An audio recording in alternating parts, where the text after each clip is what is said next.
Arata is the definition of a worthless loser because despite being the jacked heir to a wealthy family, he scares off more hoes than Zenitsu. However, this all changes after he learns that he was adopted and decides to clap every single one of his stepsisters. It all starts with Arata asking Shin for Rizz tips so he can finally get some action. After Shin says he just has to go with the flow to get a girlfriend like his, Arata loses it and says he doesn't know what the flow means. Shin then asks why he is even bothered by girls when he can technically have anyone he wants as their family's heir. As Arata tries to mask low testosterone level with a stupid speech about true romance, their sisters all come out and take turns guessing that Arata was definitely looking for advice to deal with the fact that it's the same size as their pinky. When he tells them to mind their own business, Aoka continues with the insults, so Shin decides to add a little spice by saying that Arata was talking about the size of their milk bags. After sending her dog to bite chunks of skin off his body, she tells him to get help because regular brothers don't obsess over their sister's plot. Arata then claims that he has only ever seen them as ugly meat sacks, but then Aoka asks if that was the case during his incident with Kotono, when Banri finally steps in as the oldest to defend him. Minami also admits that he isn't all bad, so he tries to give her a hug, but receives a punch that almost paralyzes him. Just then, Aoka reminds them that it's Kotono's birthday on Saturday, and they all agree to go out together after the birthday dinner before heading to the train station for school. Later on, Shin meets up with Arata in the men's room to talk about how everyone in school acts like they have the dream family, when in reality they just get bullied by all 5 sisters and have almost no way of fighting back. Shin also points out the fact that most people suspect that they actually clap in secret, and when Arata says nothing like that will ever happen, Shin reminds him of Kotono's confession.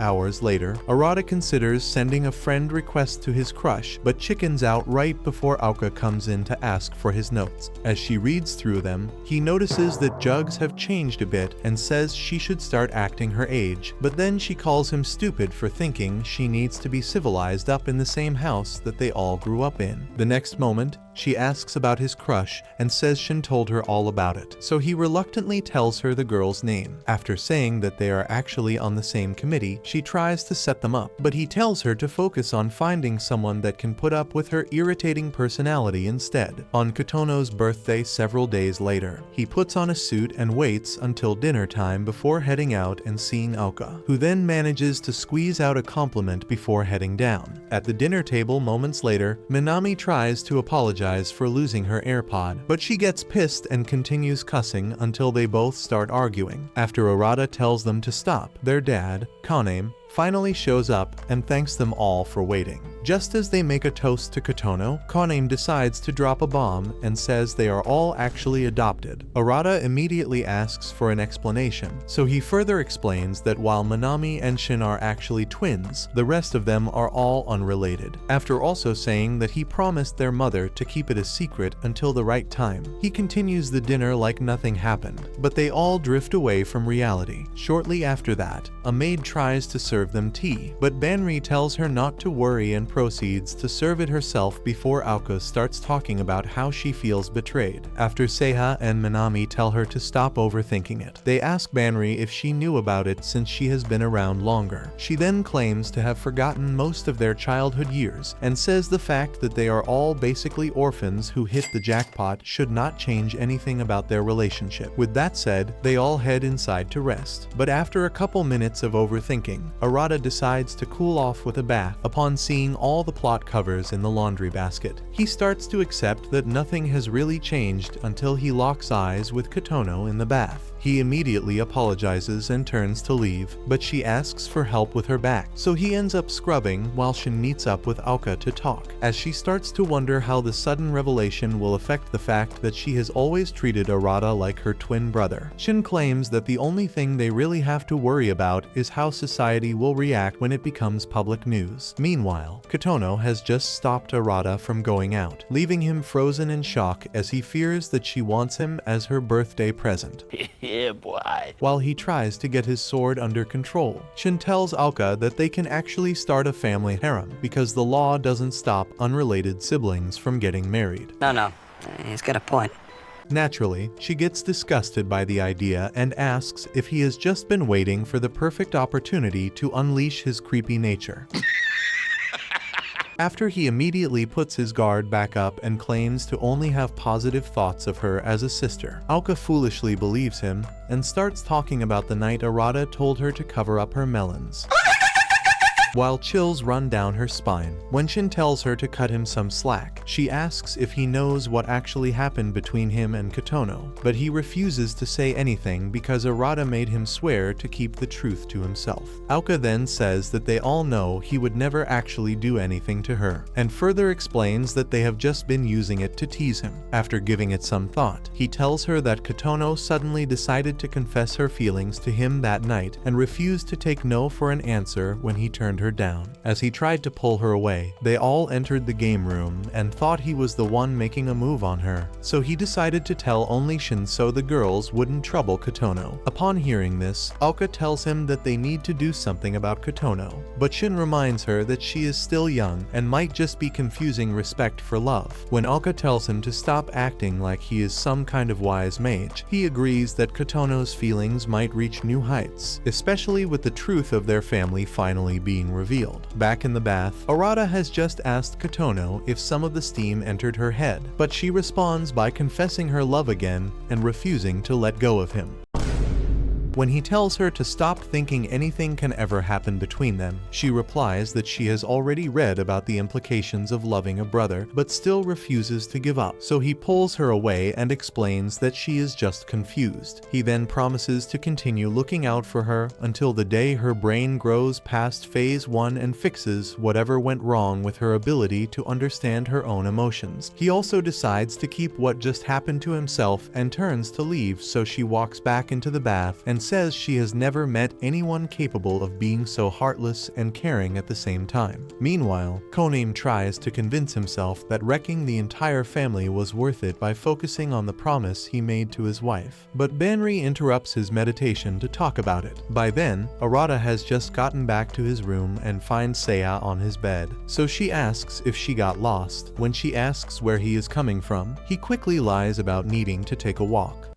Cap. But she refuses to believe him and walks around for a bit before talking about how they all played rock, paper, scissors to pick rooms and gave him the smallest one while Aoka got the largest. As she continues talking about random stuff they have all experienced as a family, he tries to figure out how that is connected to her sudden decision to play detective in his room. The next moment, she pushes him back onto the bed and leans in to monitor his heart rate while he starts to wonder why God is constantly testing him. What more do you want from me? After finally pulling away from his chest, she says he isn't the creep she once thought he was, so he asks why she is trying to turn him into one. As soon as she says she was in the bath when Kotono ambushed him, he throws her off before she commends him on acting civilized despite the temptation he had to deal with. She further says that although Kotono might just be confusing normal sibling love for something else, their dad's sudden confession might have pushed her over the edge of sanity. Arata still tries to figure out why all that caused her to spontaneously straddle his glizzy, so she explains that it was the only way to make sure he doesn't actually see them as potential lovers, even if they aren't real siblings.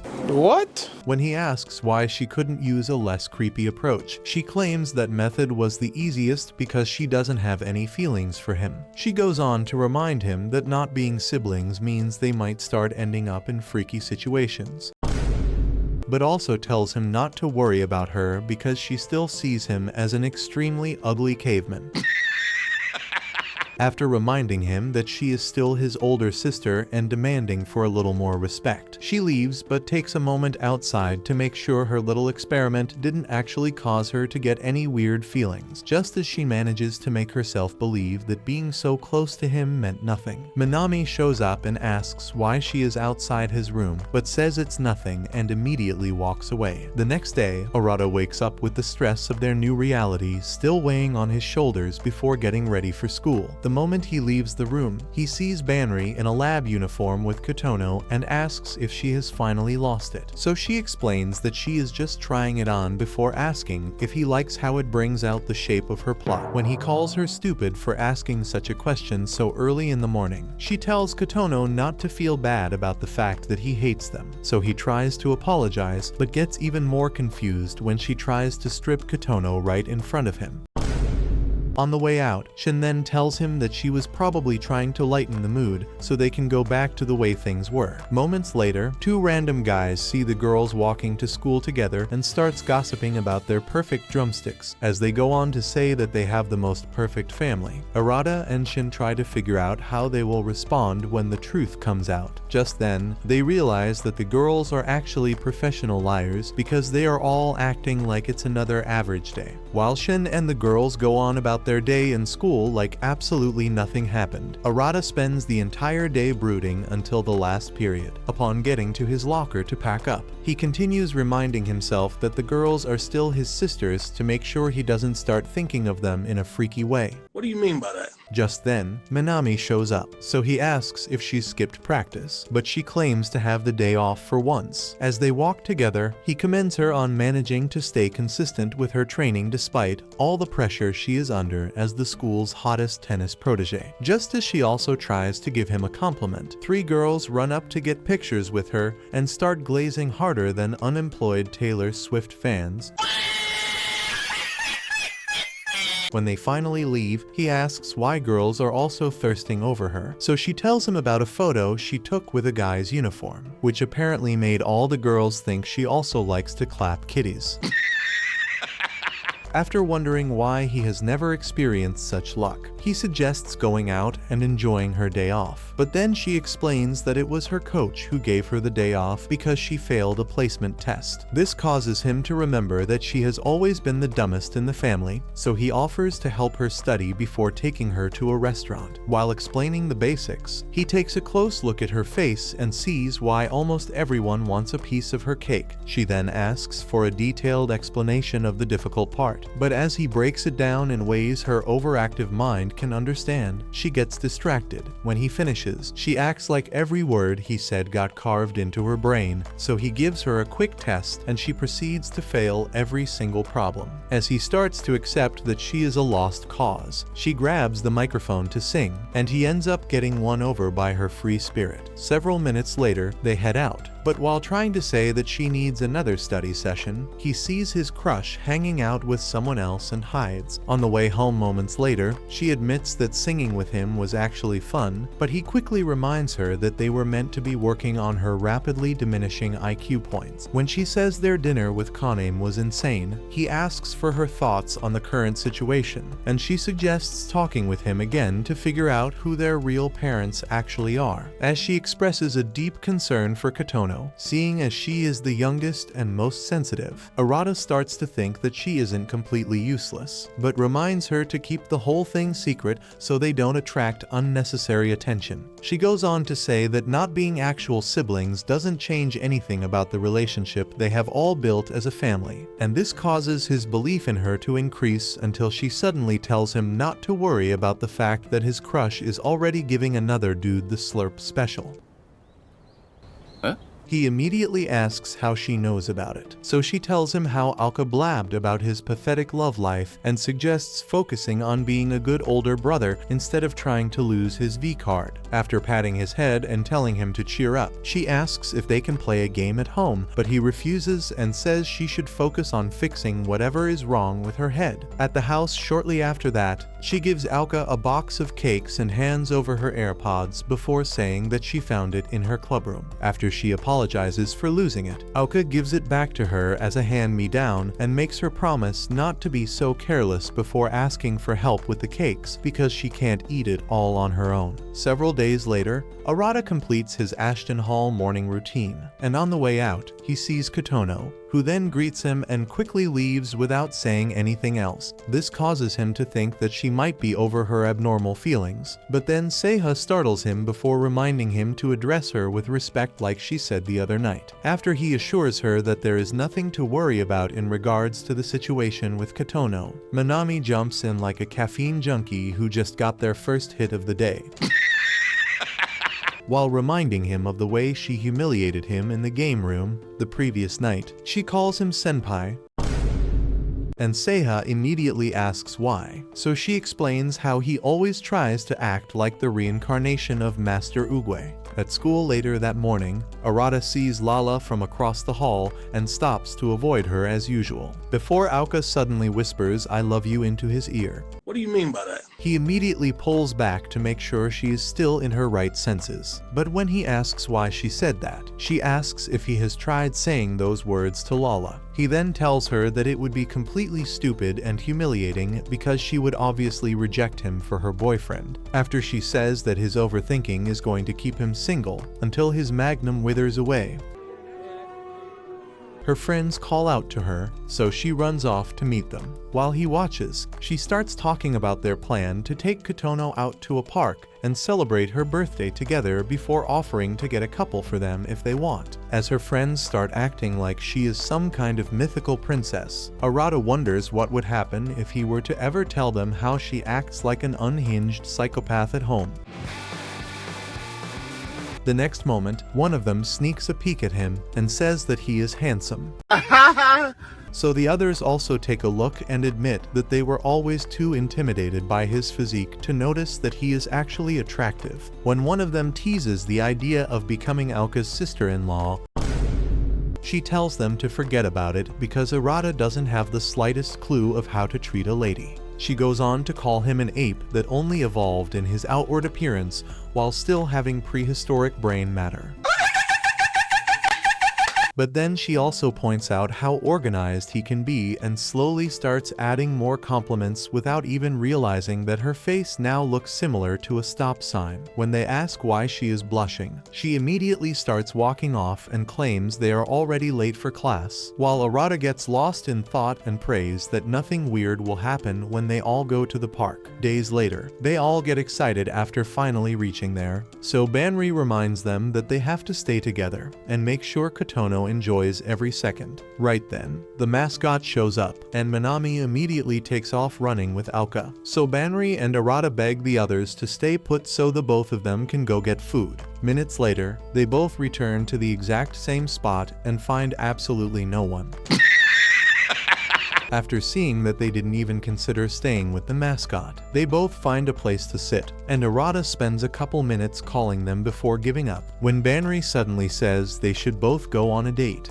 Yeah, boy. He reminds her that they should all be celebrating Kotono's birthday, but she tells him not to worry because they will eventually run into each other along the way. She then makes him eat all the food by himself before grabbing his arm and expressing how happy she is to be going on a date with a hot beefed up Chad like him. However, he completely ignores the compliment and continues staring at her jugs until she pulls him close to ask if they are keeping his arm warm. Hot diggity dog! The cultured virgin then tries to act like he has no idea what she is talking about,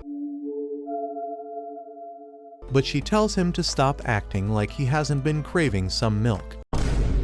After pulling away from her to protect his sanity, he notices the countless number of simps staring at her, right before she promises to let him grab them when they get back home. Once again, he acts like he is repulsed by her plot, but while climbing up a flight of stairs moments later, he continues fighting the urge to dunk his head in between her drumsticks until he slips at the last step.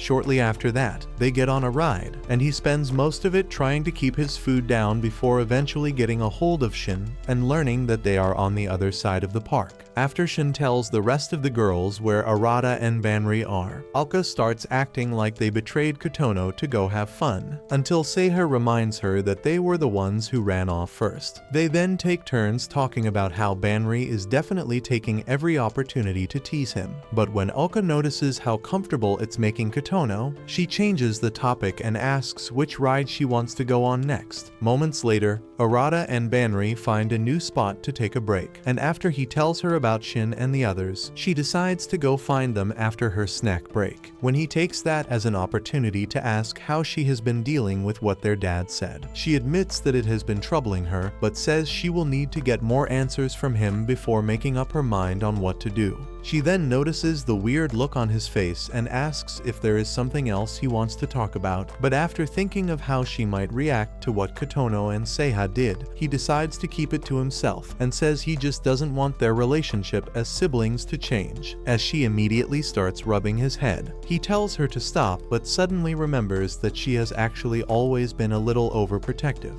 After saying that she will continue protecting their family, she tries to get up, but a random girl suddenly slips and throws her drinks, so he jumps in to protect her. He then tells the girl not to worry, and as Banri starts drying off as much soda as she can, he promises to help her protect the rest of their siblings. The next moment, Shin and the girls show up and immediately start asking why he is soaked, so he explains what happened to stop them from worrying. Minami then suggests taking one last ride together, and on the way there, Banri suddenly grabs Arata's hand so they can run inside together. Several minutes after sundown, they finally finish with the rides, but Alka still tries to continue the celebration by putting on a performance with help from Minami. When Arata suddenly says he has to take a leak, Shin and Kotono decide to go with him as well, and as soon as they get far enough, Seiha tells the others all about what Kotono did the other night. At first, they all think she just made it up and say it's a bit late to come up with lame jokes, but then she explains exactly what she saw when she entered the bath, and they all go from shocked to genuinely concerned. Like all women, they immediately try to blame Arata. Women. And say he couldn't keep his magnum under control. But then Seiha says he was the one in actual danger. After explaining how he talked Kotono down, she assures them that there is nothing to worry about with him because she made sure of it. When Alka asks how on earth she can be so sure, she casually describes how she straddled his glizzy and paid close attention to his heart rate to see if he would get excited.